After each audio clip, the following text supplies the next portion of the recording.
Hey, friends, I'm Otis Gibbs, and this is my buddy Kevin Russell. He's going to talk about the realities of independent artists renting tour buses. I'm learning a lot about buses. Most of my career I never used buses, and I always thought I would like to, but they're expensive. And for a band like me, I don't go out like some of the bigger acts that get the top tier buses. They lease them for a year, 2 year leases on these buses, and they work enough to I guess justify it. I can't justify that, right? So I have to work with these independent guys who use older buses, and the older buses, they have lots of problems. Well, new buses have problems too, but old buses. The last tour we had, this generator kept dying on us, and so no power or AC in the bus, and the buses aren't made for ventilation. They're made like our houses are made these days. They're real tight. Don't let any air in or out. Make them as cold as possible. Yeah, that's what happened on the last bus, and we just came off that tour, and there's been a lot of problems with us between that owner. He was real difficult to work with, and we're arguing about the money and everything. So that's still an ongoing affair. It was just a couple weeks ago. So we get this new bus. We had to get out of business with that guy and find this new bus. Ray Benson's son Sam helped us. He's on this bus forum and connected us with this guy who's a great guy, the owner of this bus, and the driver is really just a character, and it's an cool old bus, cool old Prevost. How old is it? I mean, I'm guessing it's 30 years old. I mean, maybe 20, but I mean, it looks older than that. It's been around. Anyway, again, with this bus, there's a generator problem, so no AC. We have power, but no AC. The driver, he has AC. I'm like, I see how it is. He's in good spirits, I was like, why is he so happy? Oh, he has AC, yeah. And he's been sharing it. We got the fans trying to... Anyway, it's just a drag, and so what happened on that last tour is like every time something would go wrong with this generator, the guy would give us some excuse and say, well, we got a part coming. We're going to fix this. We're going to fix that.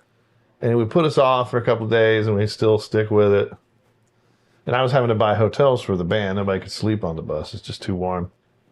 So it's costing me money.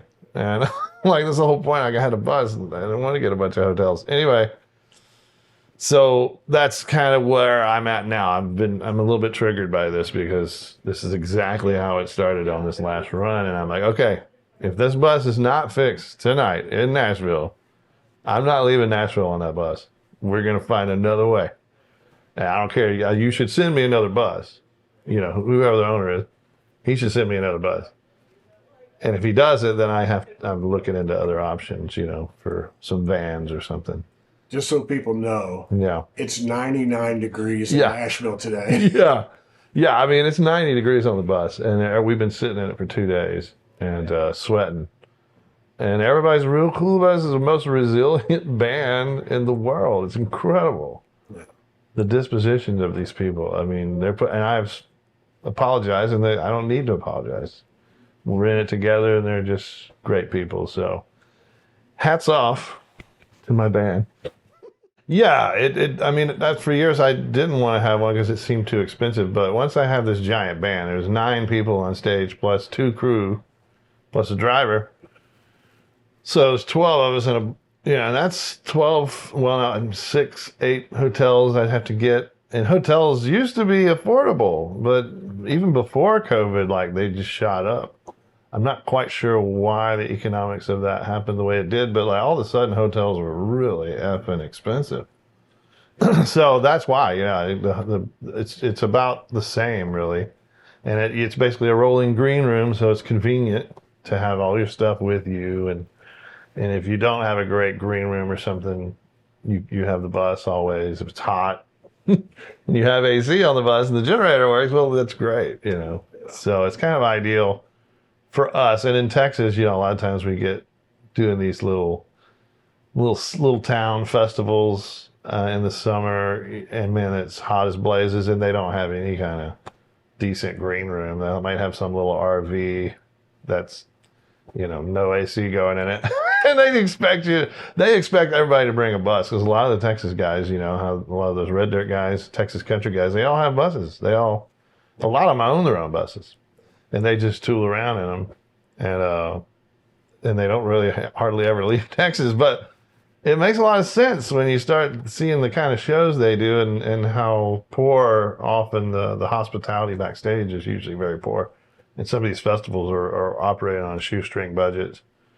So, and they expect a Texas guy like me, they expect I'm going to show up in a bus. And I was like, I'm not bringing a bus to a little weekend gig. I don't know. It doesn't make any sense to me. So that's been an issue. But yeah, the economics of it is really the big reason. And I have a lot of mixed feelings about the environmental devastation of it. I don't feel good about it. I've been really riddled with guilt about that just because it's so much waste involved, and it's probably less that the better people out there about what goes on with tour buses. But so I'm trying to eliminate plastic from our world, but that is really hard. The plastic water bottles, they're everywhere, and I'm trying to eliminate those. It's going to take a while. I've got to deal with Richard's Rainwater in Austin, who they can water. It's rainwater, and it's really great water. And so they're doing canned flat water now, and that's what I need. The liquid death stuff is okay, but I'm not sure where it comes from. And these guys are local Austin, so they've been giving me some water. But you show up backstage, there's still just cases of plastic water everywhere. And I got some of those aluminum drinking cups, like the Ball makes them. Instead of the plastic solo cups, they make these aluminum ones now. I think, well, that makes more sense. It's not plastic. Yeah. At least aluminum, we can recycle it in theory, but then there's no real recycling bin on the bus. I don't know. Maybe some of the big stars like Todd Snyder have recycling bins on their bus.